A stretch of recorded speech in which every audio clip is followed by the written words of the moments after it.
पालघर जिल्ह्यातून एक महत्त्वाची बातमी। पालघर जिल्ह्याचे पालकमंत्री आणि आदिवासी विकास मंत्री विष्णू सावरा यांना एका आईनं आपल्या दारातून परत पाठवलं। 30 ऑगस्ट रोजी तालुक्यातील सागर वाघ या अवघ्या 1.5 वर्षाच्या मुलाचा कुपोषणामुळे मृत्यू झाला होता। मात्र पालकमंत्री विष्णू सावरा यांना तब्बल 15 दिवसांनंतर पीडित कुटुंबियांची भेट घेण्यासाठी वेळ मिळाला नाही। अखेर काल मंत्री महोदय पीडित कुटुंबाची भेट घेण्यासाठी गेले आणि त्यावेळेस मयत मुलगा सागर वाघच्या आईनं विष्णू सावरा यांना दारातूनच परतवून लावलं। पालघर जिल्ह्यात कुपोषणाचं थैमान सुरू आहे। जिल्ह्यात 7,000 कुपोषित बालकांची नोंद करण्यात आली आहे, तर तब्बल 600 मुलांचा कुपोषणामुळे आतापर्यंत बळी गेलाय।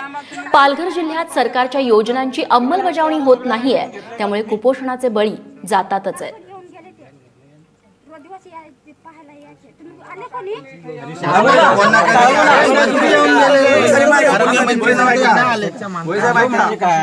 सरकारची जबाबदारी आहे।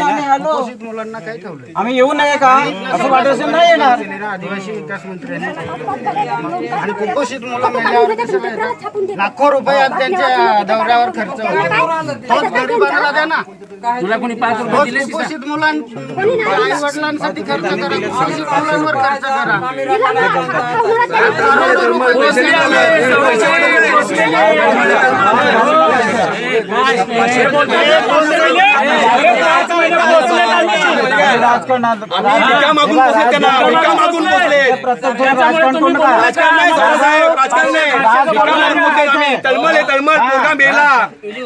भिका मागल्या नको त्या ठिकाणी जाऊन भडकवून देतात। काय भडकाई करत नाही। अशा पोलिसांनी पण पोलिसांच्या पण पावत्या आहेत।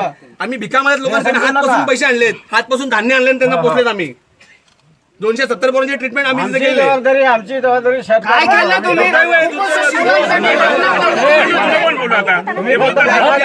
फक्त वाद घालायसाठी आलेला असाल, वादच घाला। आम्हाला तुम्ही वादच घाला, आम्ही वादच घालतो। काही करू नका। बरोबर आहे। तुम्ही काय करता? 600 पोरं मेली, 600 पोरं मेली, पावर वाढण्यापेक्षा भयानक झालं। अजून काय करणार? असू दे ना मग, असू दे, असू दे। पत्रकार बांधवांनो ऐका, 600 पोरं मेली, काय असू बोलतो दे, का मॅडम? असू दे, 600 पोरं मेली, असू दे। त्याच्यावरती उपाययोजनाच करतो आम्ही। कोण करतो? काय करता? आम्ही करतो, सरकार म्हणून करतो। साहेब त्याच्याशी काय कोण आहे तो? कोण आहे तो? त्याची लाईट टाइम आला तर सागर तुम्ही सहयोग केले असते तर कसा पोर माझा गेला असता। आजपासून गाड्या घेऊन या नको इकडं। 20 दिवसात आणि याच मुद्द्यावरती बोलण्यासाठी श्रमजीवी संघटनेचे सचिव प्रमोद पवार आता आपल्यासोबत आहेत। पवारजी, तुम्ही स्वतः कुपोषणासारख्या मुद्द्यावरती काम केलेलं आहे। ही जी मोखाड्यामध्ये घटना घडलेली आहे, या घटनेकडे तुम्ही कसं बघता आणि सरकार खरंच ग्राउंड लेवलला जाऊन कुपोषणाच्या मुद्द्यावरती सक्रियपणे काम करते असं तुम्हाला वाटतंय?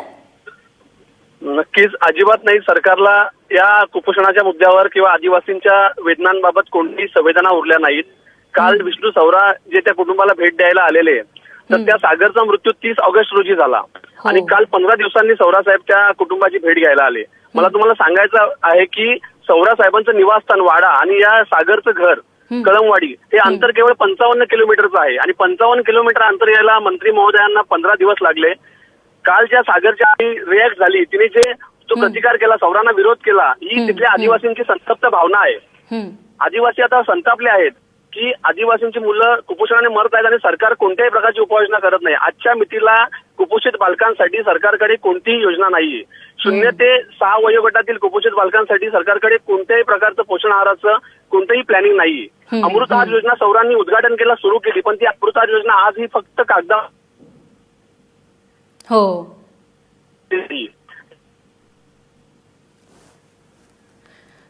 काढण्यासाठी, आदिवासींचं प्रदर्शन करण्यासाठी, आदिवासींच्या म्हणजे मीडियाला दाखवण्यासाठी आम्ही आदिवासी कुटुंबाला भेटतो, कुपोषित बालकांच्या घरी भेटी देतो, एवढंच करतात। त्यामुळे कालच्या आदिवासींनी संतप्तपणे सावरा साहेबांना विरोध केला।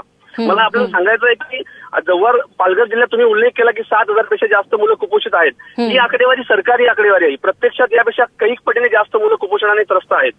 14च्या वाडा तालुक्यात राहतात त्या वाडा तालुक्यातच 1000 पेक्षा जास्त बालकं कुपोषित असून 156 बालकं ही अतितीव्र कुपोषित आहेत, म्हणजे मरणाच्या दारात आहेत. बरं. ही आकडेवारी फक्त सौरांच्या तालुक्यातली आहे.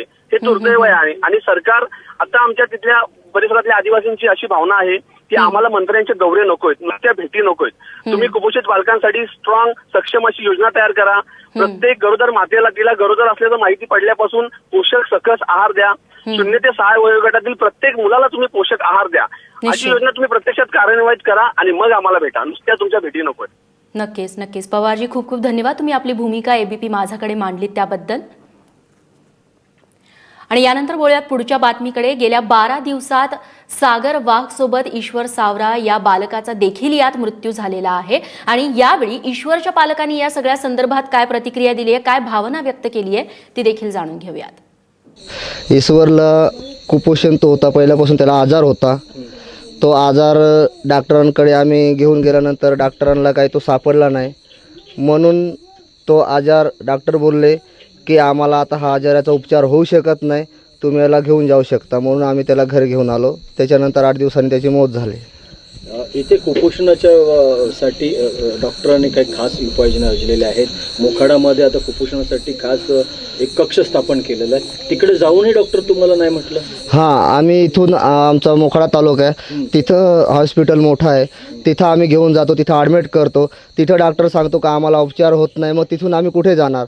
त्याच्यानंतर जव्हारे हॉस्पिटल मोठं आहे, त्याच्यानंतर नाशिक, तिकडे त्यांनी सांगितलं असं डॉक्टरनी का जव्हारला जा किंवा नाशिकला जा, तर आम्ही ते घेऊन गेलो असतो, पण त्यांनी असं न काही सांगता आम्हाला घरी पाठवलं.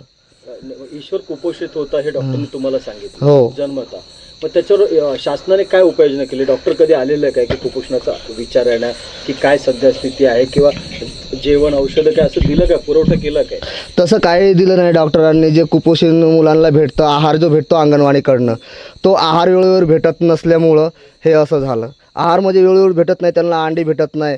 जर 8 दिवसातनं 3 वेळेस अंडी देतात, ते 3 वेळेस अंडी भेटत नाही. त्यांना ते केळी देतात, ते नाही. त्यांना जो काय आहार भेटतो तो वेळेवर भेटल्या नसल्यामुळं हे कुपोषण जास्त होऊन राहिलं आहे. आणि याचबाबत मोखाडा ग्रामीण रुग्णालयाचे वैद्यकीय अधिकारी डॉक्टर महेश पाटील यांनी काय प्रतिक्रिया दिली आहे तीही पाहूयात. सर, मोखाड्यामध्ये आता सध्याच्या परिस्थितीत सॅमचे 176 सापडले आहेत आणि 426 हे मॅमचे आहेत. सॅम म्हणजे अति कुपोषित असतात, मॅम म्हणजे कमी कुपोषणाचं प्रमाण. असं काय त्याच्यासाठी काय यंत्रणा आहे? यंत्रणा आता असं आपल्याकडे CTC चालू असतं, त्याच्यासाठी जवळ NRC म्हणून चालू असतं. तिथे आपण कुपोषित बालकांना ॲडमिट करतो. साधारणतः 12 ते 15 दिवस त्यांना ठेवून त्यांच्या आहारावरती आपण हे करतो आणि वजन कसं वाढेल याच्यामागे लक्ष देतो आपण. आज मंत्र्याचा दौरा तर काय होतं? आज त्यांच्या उपस्थितीमध्ये 5 ठिकाणी कॅम्प घेण्यात आले. एक माझं मोखाडा हॉस्पिटल आणि 4 PSCला. तर त्याच्यातनं आम्ही सगळे कुपोषित बालकं जे तालुक्याचे होते त्यांना बघून घेतले. तर आज आपल्याकडे साधारणतः 102 टोटल पेशंट्स तपासण्यात आले आपल्याकडे आज. आरोग्यमंत्र्यांनी काय पाहणी केली, काय बोलले का तुम्हाला? हो, त्यांनी आज सगळीकडे बालरोगतज्ञ होते व सगळ्यांचे नावं गावं आम्ही घेऊन घेतले आहे आणि भविष्यात त्यांची जे फॉलोअप असते. तर आता आमचे 3 पेशंट, एक नाशिकला गेले, 2 जवळला गेले तिच्यात. आणि मोखाड्यात कुपोषणाचा आणखी एक बळी गेल्यानंतर एकंदर पालघरमधील कुपोषणाची धक्कादायक आकडेवारी आता माझाच्या हाती आली आहे. नक्की काय सांगतेय ही आकडेवारी ती जाणून घेऊयात. पालघर जिल्ह्यामध्ये यावर्षी 7,320 कुपोषित मुलं आढळलेली आहेत आणि पालघरमध्ये यावर्षी तब्बल 600 मुलांचा कुपोषणामुळे मृत्यूही झाला. हेच वास्तव विष्णू सावरा यांना सांगण्यात देखील आलेलं होतं. एकट्या मोखाड्यामध्ये जुलै महिन्यात कुपोषणानं तब्बल 11 मुलांचा मृत्यू झालाय आणि मोखाड्यामध्ये यावर्षी तब्बल 600 अतितीव्र कुपोषित मुलं देखील सापडलेली आहेत. मोखाड्यातील खोच गावामध्ये गेल्या 12 दिवसात 2 मुलं दगावली आहेत आणि हे कुपोषण रोखण्यासाठी आखलेल्या अमृत आहार योजनेवरती त्यामुळे साहजिकच प्रश्नचिन्ह निर्माण झालंय. मोखाड्यातील ग्रामीण रुग्णालयात बाल उपचार कक्ष देखील सुरू करण्यात आलेला आहे. मात्र केस पेपर काढण्यासाठी स्थानिकांकडे पैसे नाही आहेत अशी वस्तुस्थिती पालघरमध्ये बघायला मिळतेय. तेव्हा आपलं राज्य सरकारच कुपोषित झालेलं आहे का या कुपोषणाच्या मुद्द्यावरती असं म्हणण्याची वेळ आता आलेली आहे.